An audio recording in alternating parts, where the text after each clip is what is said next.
Siku zote watu wanasema mzazi hakosei mwana. Mzazi hakosei.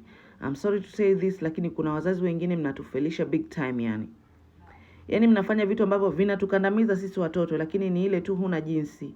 Huwezi kuongea, huwezi kufanya lolote. Nataka msikilize hii story mpaka mwisho. Alafu mniambie hapa ni nani mkosa na mumpatie ushauri huyo msichana. Yosema yeye aliolewa, ana mtoto mmoja sasa hivi, mtoto yuko takriban miezi 5. Anasema maisha hapo mwanzo alikuwa ni mazuri sana. Wote wakaoana, wakaishi vizuri sana mpaka kuzaa. So alivyozaa mume wake akaanza kubadilika. Anasema nilivyozaa mume wangu akaanza kubadilika. Akaanza kulala nje.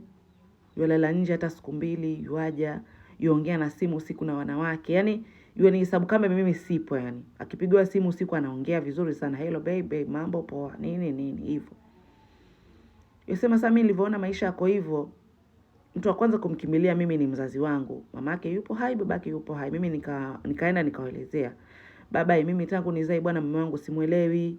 Yuongea na simu na wanawake. Yualala nje hata siku 2, haniachi chakula, mimi mfanyeje? Kama mnavyojua jambo la kwanza wote ambao vumilia, ndo hali ya ndoa, ndo hali ya maisha. Yesa mimi nikarudi kwangu. Niliporudi kwangu, ikawa mambo yanazidi kwa wasi. Mume wangu yani yonifanyia madharau. Mpaka kuna siku yasema aliingiza msichana kwa hiyo nyumba, same room, na akalala naye mpaka asubuhi. Upo? Yasema mimi niliamua niangushe mattress chini au wawili wakalala kitandani. Tena wanafanya mchezo kabisa, mimi nasikia. Yasema siku nililia Aisha. Mpaka nikatoka nje usiku. Saa 6 za usiku kuelekea saa 7. Mimi niko nje na mtoto wangu nalia. Watu wanafanya mapenzi kitandani. Same room. Same bed yao hao walio kitanda chao wenyewe wanasema kitanda cha ndoa. Sasa mimi nilishinda nje hiyo siku. Mpaka nikaenda kumgongia jirani yangu nikamwambia nifungulie nilale. Asubuhi kulivyokucha akanywa chai kwa jirani. Yafika saa 5 mume wake akamfuata akamwambia mimi ninafuata mke wangu. Sasa mume wangu akanifuata kwa mbinde sana. Anasema mimi nimefuata mke wangu. Mimi nina ruhusa gani nyinyi ya kumchukua mke wangu? Sasa mimi nikarudi kwangu. So niliporudi kwangu mimi sikulala kwangu. Hiyo siku nikaenda nyumbani. Nilipofika nyumbani nikamwambia mama na baba, jamani mimi nimechoka mwenzenu. Akaambia wazazi wake mimi mwenzenu ninachoka. Manake jana hivi ninavyokuambia mume aliingiza mke huko ndani akalala naye. Kitenda hicho mimi nikalala chini. Alichoambiwa sasa. Mwanangu vumilia, ndio hali ya ndoa. Babake akamwambia mwanzo mimi sitaki ukitaka ukosa radhi yangu uondoke kwenye hiyo ndoa. Sitaki uondoke rudi kwako. Mwanzo mimi hapa nyumbani sipokee mtu ambaye hana talaka. Nataka ukirudi hapa nyumbani unionyeshe talaka, lakini kama ni hivyo utarudi kwa mume wako. Nasema mimi nilirudi, nililala siku moja tu nikarudi. Nilivorudi bwana hiyo siku ndio siku nilivorudi nilipigwa vibaya sana. Mume ananiambia, umeenda zako nyumbani kwa wazazi wako, umeenda kuwajaza maneno kwamba mimi sifai. Sijui nini, mambo mengi sana. Kilichokurudisha hapa ni njaa. Kwani kuna njaa ndio maana umerudi? Kama ingekuwa kwani hakuna njaa usingerudi hapa. Kwa utarudi na mimi nitaendelea na tabia zangu zile na hakuna mahali utanipeleka. Yosema after hapo mume ni kama nilimuongeza chaji. Yuaingiza msichana time anayotaka.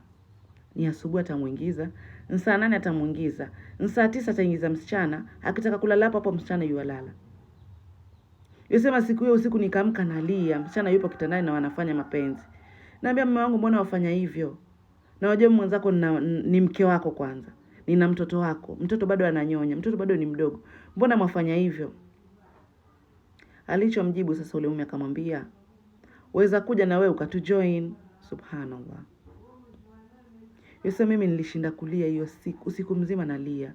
Msichana naye yafanya kusudi.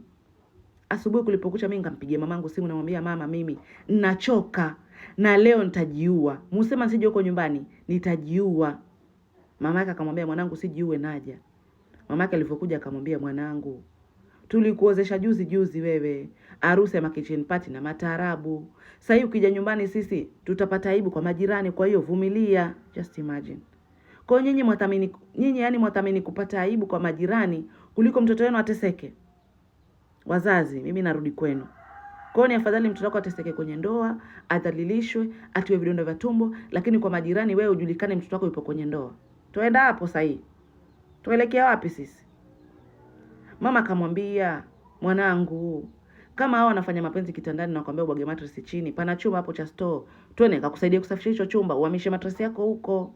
Just imagine. Mamake yomwambia mwanangu wewe fanya hivi.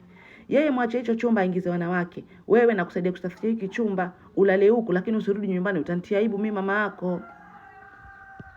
Tuelekea wapi sisi wazazi? Sisi watoto tutawategemea nyinyi mtusaidie, lakini kumbe nyinyi muangalia jamii itasema nini zaidi kuliko sisi? Muangalia jamii itawafikiria vipi zaidi kuliko sisi watoto wenu tunavyokandamizwa? Basi wasema mama yangu alinisaidia kusafisha chumba, akatoa kila kitu akaniambia mwanangu, hama huku mwachie chumba afanye anachofanya, lakini nyumbani usije mwanangu kupoa talaka sasa hii ni aibu. Mama yako sura nitaiweka wapi na juzi yenyewe tulifanya harusi. Harusi ya kitchen party na kila kitu. Watu watanicheka mwanangu, vumilia, mwache ingize wanawake. Yesema mimi nikaama dada nikaenda kwenye kile chumba. Mume nikamwachia chumba. Mume alivyoachiwa chumba kama ndo akasema hiki ndio kitu ambacho kwa nataka. Yesema sasa hivi mume wangu yuaingiza wasichana, tena sio msichana mmoja, wasichana kila aina ya wasichana yuaingiza pale ndani. Mwenzenu mfanyeje? Msichana utaka ushauri, afanyeje? Anchoka. Mume yuamdharau na mume yamwambia mimi kama nitalaka sikupi. Tena kama akizidi kuongea mume yamwambia wewe kwenu kuna njaa, kama ingekuwa kwenu hakuna njaa usingekaa hapa. Akirudi nyumbani babake naye yamwambia mimi nataka talaka iingie hapa ndani ya nyumba ndio nikupokee. Mamake naye yamwambia mwanangu ukirudi nitapata aibu, manake juzi yenyewe tulifanya harusi ya kitchen party. Nitachekwa mimi, nitazomwa mimi. Msichana afanyeje jamani? Yosema mimi wallahi Aisha nitajiua. Alinipatia story yake akasema mimi Aisha kunakoelekea nitajiua, mamangu na babangu waje wachukue mwili hapa ndani. Manake ni kama hawataka kunielewa. Nimekonda mimi saa hii sili. Mtoto wake yosema mtoto wangu pia imebidi nimwatishe kwa sababu nala nini mimi siachiwi pesa chakula, sishughulikiwi, sifanyiwi lolote. Nikijaribu kwenda kwa majirani kwamba akale kwa majirani akija yotoa makofi. Msichana yotaka ushauri afanyeje? Na amesema atajiua. Amesema huku tunakoelekea atajiua. Wazazi jamani, wazazi, mbona mwatufanya hivyo? Mbona mwafikia nyinyi hatua ya kuwa mtu yakwambia mimi nitapata aibu kwa majirani, nilikuozesha juzi, kwa hiyo wewe vumilia, usirudi nyumbani. Yaani mwanao yateseka umwambia vumilie. Ifike hatua paka mume yuingiza mke chumba hicho msichana mtoto wako yalala chini, mume kitandani na msichana, mchezo wote yuauona, uchafu wote yuauona. Bado umwambia vumilia, hapo utapata aibu. Msichana amesema kama we ni mzazi na una mtoto wako yapitia hii story na wajua historia ya mtoto wako, mwanao anasema atajiua. Amesema atajiua na akijiua utafuata mwili.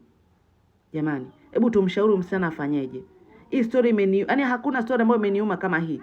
Wazazi jamani, wazazi. Kwa nini wathamini mambo ambayo yatasemwa nje kuliko sisi watoto wenu? Jamani.